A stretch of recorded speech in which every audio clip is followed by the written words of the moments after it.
Coba deh kamu hitung berapa jumlah temen kamu yang dari SD itu selalu ranking 1 sampai SMA sampai kuliah tuh selalu juara kelas. Itu berapa orang yang sekarang menjadi top tier di perusahaan gitu, atau misalkan menjadi owner bisnis. Coba hitung.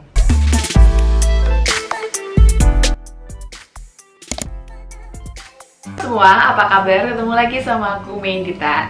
Hari ini aku akan kembali mereview buku yang aku baca. It's been a long time, tapi memang itulah, mereview buku bukanlah hal yang mudah dan bisa cepet banget aku lakuin, terutama di sela-sela kesibukan ya. So ini dia buku yang bakal aku review hari ini. Sebenarnya aku udah cukup lama baca buku ini, tapi baru sempet sekarang untuk bikin konten ya. Barking Up the Wrong Tree by Eric Barker. Sebenarnya buku ini tuh udah sempat viral karena memang buku ini tuh berasal dari blog yang ditulis oleh Eric Barker yang judulnya sama, yaitu Barking Up the Wrong Tree. Nah, di buku ini tuh banyak banget poin-poin dan hal-hal menarik yang aku dapat. Buku ini itu ngeklaim bahwa dia itu berikan atau penjelasan science behind why everything you know about success is mostly wrong. Tanpa basa-basi, langsung aja kita bahas poin-poin yang menarik dari buku ini. Yang pertama itu adalah mengenai nilai bagus di sekolah itu tidak menjamin kesuksesan di dunia bisnis atau di dunia kerja. Menarik banget ya. Jadi gini, coba deh kamu hitung berapa jumlah temen kamu yang dari SD itu selalu ranking 1 sampai SMA sampai kuliah tuh selalu juara kelas. Itu berapa orang yang sekarang menjadi top tier di perusahaan gitu, atau misalkan menjadi owner bisnis. Coba hitung. Kalau pengalaman aku pribadi sih, kalau aku ingat-ingat itu nggak banyak, bahkan sangat sedikit kayaknya kalau untuk pengalaman aku. Dan memang faktanya seperti itu. Kenapa bisa jadi seperti itu? Terus belajar giat di sekolah nggak ada gunanya dong kalau misalkan pada akhirnya anak yang paling pintar itu nggak bakal menjadi yang paling sukses. Nah, ini ada dua alasan yang dapat dari buku ini. Jadi yang pertama, sekolah itu memberi reward kepada kerajinan, kepada kedisiplinan, dan kepada anak-anak penurut. Jadi bukan menilai secara intelektualnya sebenarnya. Karena gini contohnya, anak yang sebenarnya dia tuh jenius banget, dia pintar banget, tapi dia sering bolos. Dia nggak pakai seragam yang sesuai peraturan sekolah. Dia nggak pernah ngerjain tugas, nggak pernah ngerjain PR. Apakah dia akan menjadi ranking 1? Tentu saja tidak.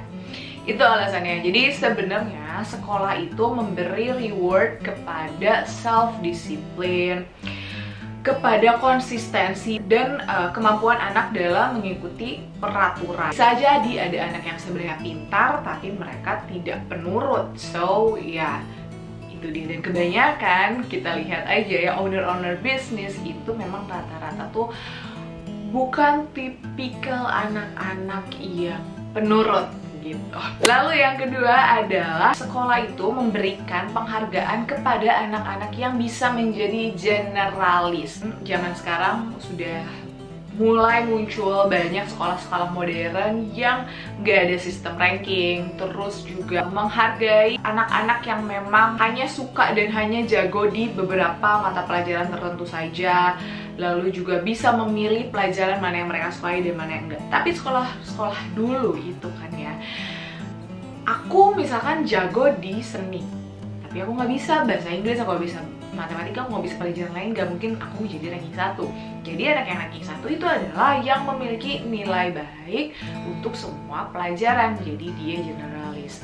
Nah, dan bukan berarti dia itu sebenarnya intelektualnya itu tuh pintar, dia bukan berarti jenius di semua pelajaran tersebut. Dia hanya rajin, dan dia patuh terhadap peraturan, sehingga dia bisa menyeimbangkan nilai-nilai, sehingga dia bisa ranking 1, semua nilainya bagus gitu. Hal yang kedua, bahwa kesuksesan itu tidak ditentukan oleh mimpi. Malah mimpi itu akan menghambat kita untuk bekerja keras lah gitu istilahnya ya. Kenapa? Karena gini, di buku ini tuh dijelasin bahwa mimpi itu adalah bentuk reward terhadap diri kita. Jadi sebelum kita berusaha, kita itu udah dapat reward gitu. Kita itu udah ngasih makan imajinasi kita, udah ngasih makan ego kita, sehingga kita terlalu ngayal-ngayal, terlalu banyak berekspektasi. Padahal seperti kita ketahui, orang yang stres gitu, orang yang depresi, dan aku pun merasakan sendiri, kekecewaan yang sering aku alami itu berasal dari ekspektasi yang tidak terpenuhi. Nah, karena kita sudah dari awalnya bermimpi besar, banyak bermimpi, banyak keinginan ini, itu ekspektasinya sudah tinggi, tapi di dunia nyatanya ternyata tidak semudah itu. Nah, itu adalah sumber dari kekecewaan. Nah, lalu gimana dong caranya? Karena kan kita tuh harus tahu gitu alurnya tuh untuk mengurai apa yang kita inginkan, apa mimpi kita, supaya kita itu benar fokus terhadap usaha, terhadap hal-hal yang bisa kita kontrol gitu. Nah, kalau di buku ini tuh ada yang namanya itu WOOP atau WOOP. Itu tuh apa sih? Jadi W atau W itu tuh berarti wish ya, wish. Lalu O yang pertama itu berarti adalah outcomes, dan O yang kedua itu adalah obstacle, dan P itu adalah plan. Jadi wish atau where atau W itu adalah sesuatu yang kita inginkan. Misalkan aku ingin kaya. Nah, terus O-nya itu adalah outcomes. Outcomes-nya itu tuh apa? Aku tuh kaya tuh kenapa gitu. Nah, misalkan karena aku menjadi businesswoman gitu. Nah, terus O-nya yang kedua itu adalah obstacle. Itu rintangannya tuh biasanya apa sih? Untuk aku menggapai aku menjadi businesswoman itu yang aku belum punya, yang menjadi rintangan aku itu apa? Misalkan aku nggak punya modalnya, aku nggak punya pengetahuan tentang bisnis, aku nggak punya networking, misalkan itu.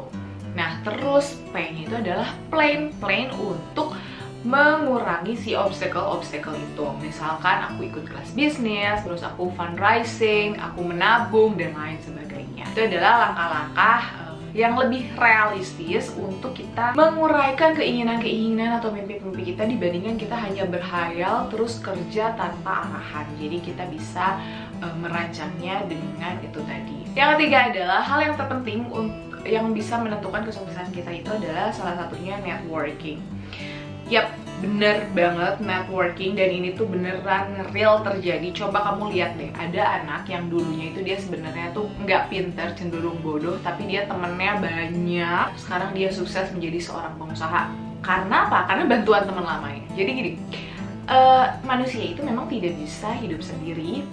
Jadi mau kamu extrovert, mau kamu introvert, kita itu penting banget untuk menjalin hubungan dengan orang lain, untuk menjalin networking, untuk menjadi people person, gimana kita itu tuh harus mengerti orang lain, kita harus belajar. Jadi mau kamu extrovert, mau kamu introvert, itu tuh harus belajar gimana caranya kita untuk menjadi people person. Kita harus juga mau untuk menjalin network. Kenapa? Karena network itu jujur memang itu sangat memudahkan.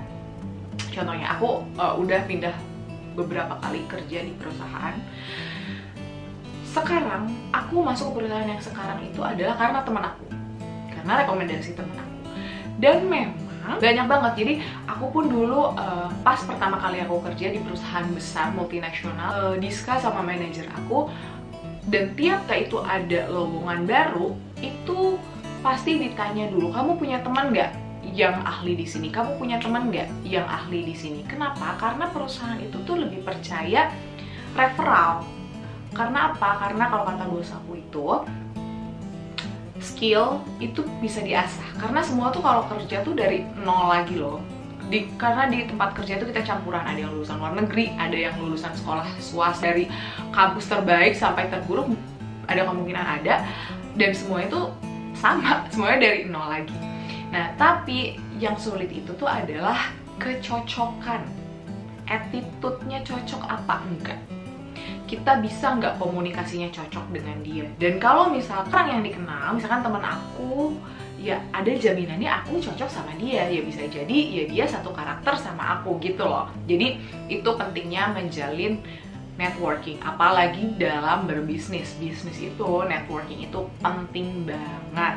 Nah, lalu kalau misalkan kesulitannya tuh gimana sih caranya membangun networking? Karena aku orangnya mager, aku orangnya pemalu. Jadi ada beberapa hal cara mudah kamu untuk menjalin network. Yang pertama adalah bangun networking dari teman lama. Ini tuh adalah yang paling gampang. Teman lama itu apa? Teman kamu zaman sekolah. Kan kita sekolah dari TK ya, dari TK sampai kuliah, itu pasti temennya banyak sebenarnya. Kita pasti kenal sama banyak orang. Cuman yang salahnya itu kebanyakan tuh komunikasinya yang terputus. Kita itu udah nggak pernah tuh kontekan sama teman-teman SD, teman-teman lama. Kita nggak tahu mereka itu sekarang udah jadi apa. Kita nggak tahu bahkan mereka itu di mana. Gimana bentuk wajahnya sekarang mereka setelah menjadi dewasa. Padahal itu yang paling gampang, berteman dengan teman lama, karena mereka itu sudah pernah menjadi teman kita. Jadi kita tuh nggak perlu mulai dari nol untuk kenalan sama mereka. Atau teman di rumah ya.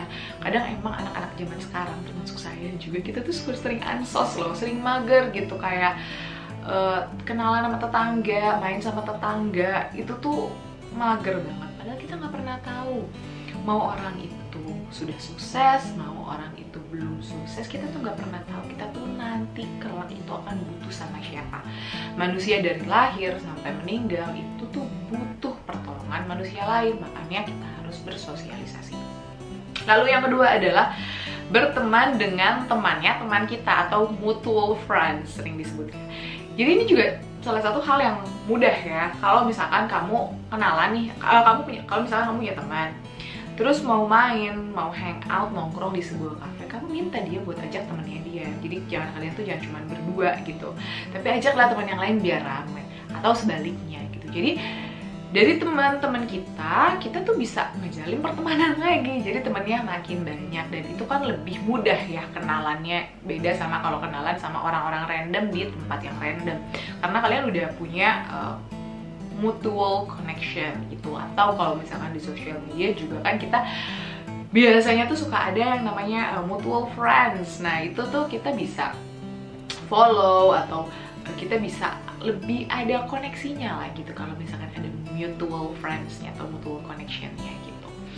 Nah lalu yang ketiga adalah join group atau komunitas. Nah ini juga cara yang mudah untuk menjalin network. Kenapa? Karena di suatu komunitas itu biasanya orang-orang yang join di komunitas tersebut itu memiliki hobi dan tujuan. Misalkan kalau aku suka lari, aku suka berolahraga lari, aku akan join grup pencinta lari juga, dimana kita bisa share tentang lari, kita bisa ikut lomba maraton bareng dan lain sebagainya.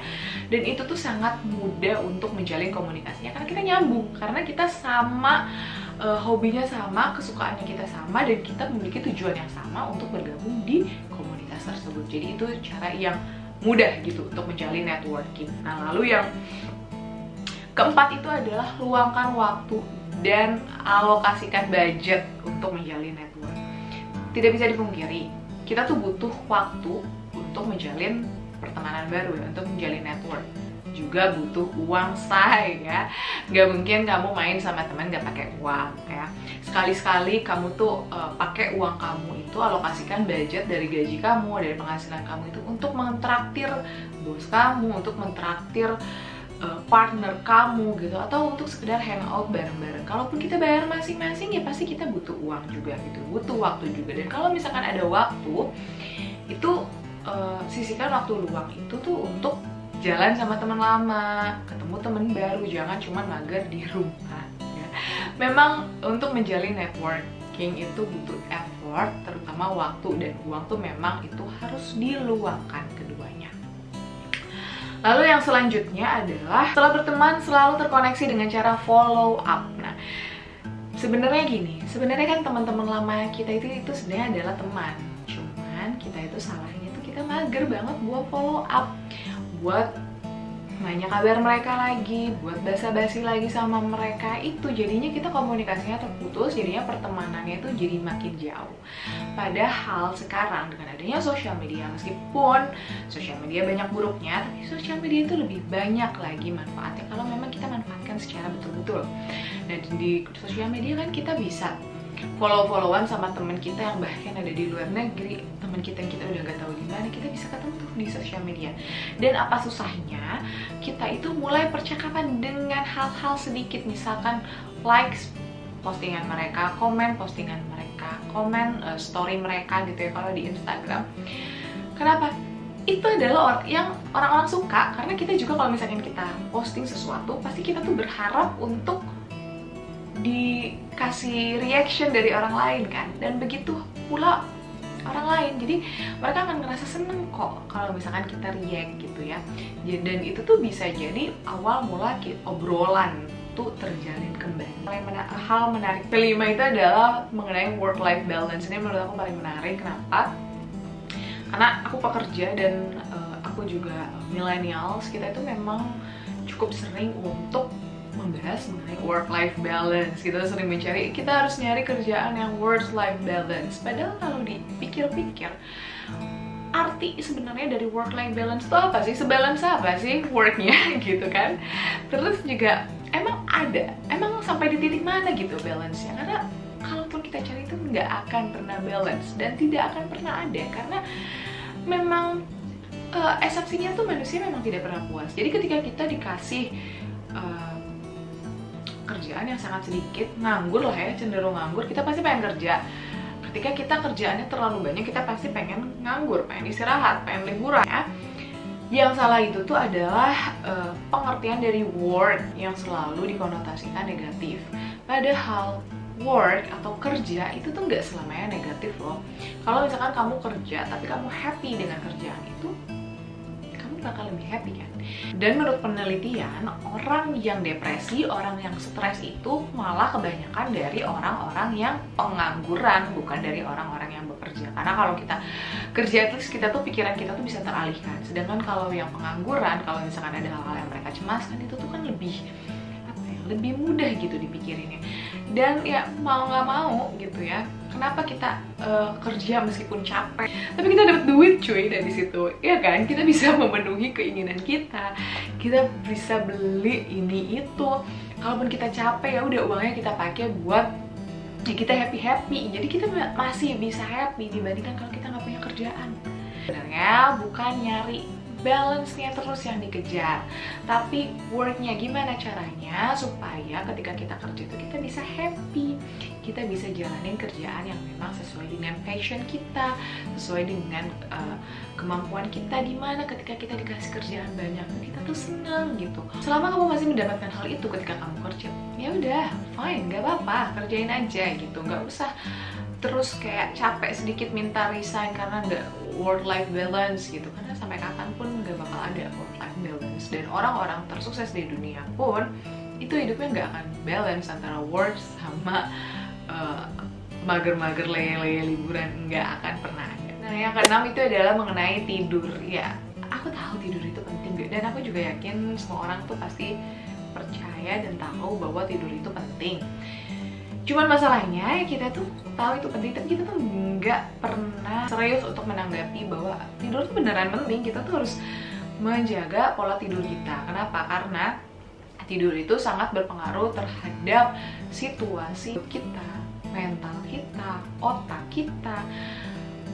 Kita ini manusia tuh butuh istirahat. Organ-organ tubuh kita juga butuh istirahat. Dan jam tidur yang tepat itu adalah jam tidur yang memang sudah sewajarnya ditentukan, jangan lebih sedikit maupun lebih banyak. Kalau di Amerika sendiri, di buku ini tuh diceritakan rata-rata masyarakat di Amerika itu membutuhkan waktu tidur tuh kurang lebih 6,8 jam ya. Mungkin di Indonesia aku belum cari researchnya berapa yang idealnya. Meskipun ada orang di luar sana yang memang butuh waktu tidur lebih sedikit, itu namanya short sleepers. Dan itu tuh adalah genetik, jadi tidak bisa disamakan. Kalau misalkan ada orang yang butuh tidur tuh cuma 2 jam, 3 jam, mereka sudah cukup energinya, yaitu mereka tuh memang punya gen itu sudah diturunkan, dan nggak semua orang tuh punya. Dan waktu tidur tuh nggak bisa digantikan. Misalkan kamu di weekday itu tidur hanya 4 jam, terus weekend aku mau 12 jam, itu nggak bisa menggantikan. Atau tidur tuh yang awalnya harusnya tidur itu malam, karena kan memang jam tidur tuh harusnya mengikuti arah gerak matahari ya. Ketika matahari terbit maka kita bangun, ketika terbenam kita tuh tidur gitu, jamnya itu. Kalau misalkan kita balik, aku malam nggak tidur karena mungkin harus live streaming gitu kan, anak-anak live streaming, terus paginya atau siangnya tidur, itu tuh tetap nggak bisa menggantikan waktu tidur kamu yang malam, dan itu tidak sehat. Kalau di iPhone aku tuh dari dulu memang kayak ngeset waktu jam tidur, jadi ada waktu pengingat tidurnya. Oke, itu dia review aku mengenai buku Breaking Up the Wrong Way. Semoga kalian suka. I hope you guys enjoy this video and thank you so much. I'll see you in my next video. Bye bye.